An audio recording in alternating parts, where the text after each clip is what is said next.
tánc alakultak ki és léteznek még most. Сейчас я бы хотела рассказать, какие замечательные виды танцев sуществуют в Карпатском бассейне. Gergő már sok mindent elmondott, most nézzük meg kivetítve is, hogy a táncmutatóink 3 nagy területet különböztetnek meg a táncainkban.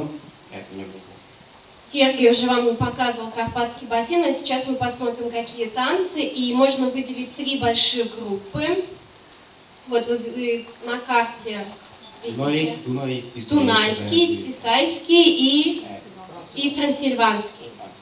De ezeken belül még kisebb régiókat is megkülönböztetnek. И внутри этих 3 групп можно еще выделить меньшие подгруппы.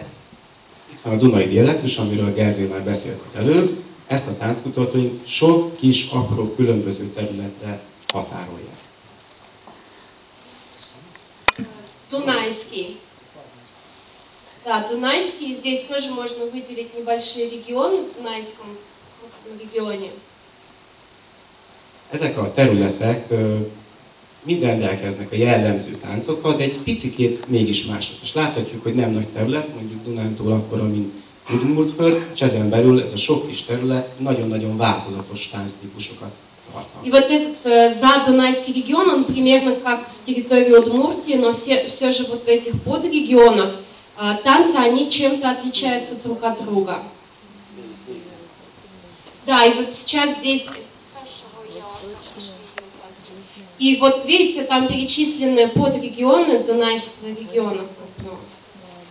Következő a tiszai dialektus, ahol már egy kicsit kevesebb van, de ott is nagyon sok érdekes táncot találhatunk. Следующая группа танцев — это Тисайский регион, то есть рядом с рекой Тисой. И здесь в Тисайском регионе тоже можно выделить чуть меньше, но все же есть вот эти подгруппы. Они преимущественно по названиям, там, например, между рек каких-то, рядом с реками, то есть это по названиям территорий. Ugye itt van Erdély, ami ma már Románia része. И последний такой регион — это Трансильванский регион, он сейчас относится к Румынии. И здесь тоже можно выделить подрегионы.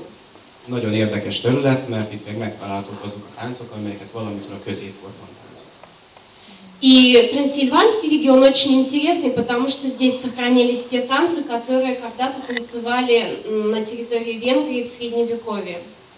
Ugyanakkor vannak olyan területek is, mint például Erdély Versailles-nak nevezett Boncidán. И есть такие интересные регионы, как вот внутри Трансильвании Бонцида, так называемый. Ahol a gazdag uralkodói réteg Nyugat-Európából hozott divatos zenéket, és aztán később ezek kerültek át a paraszt muzsikusokhoz, akik ezt még most is muzsikálják, nyilván egy kicsit átgondolva. Вот на этой территории Бонцида когда-то сюда дворяне завезли западноевропейскую музыку, и местные пастухи, они ее переработали и под себя подстроили, и до сих пор эта музыка живет в этом регионе. Itt láthatjuk Pesovár Ernőt, aki az egyik nagy táncmutatónk volt. Ő volt az, aki a táncok történetiségét dolgozta. Вот здесь вы видите фотографию Эрны Пешовара, это один из крупнейших венгерских исследователей танца, и он именно занимался историей венгерского танца. Itt látható, hogy van egy régi réteg, ami a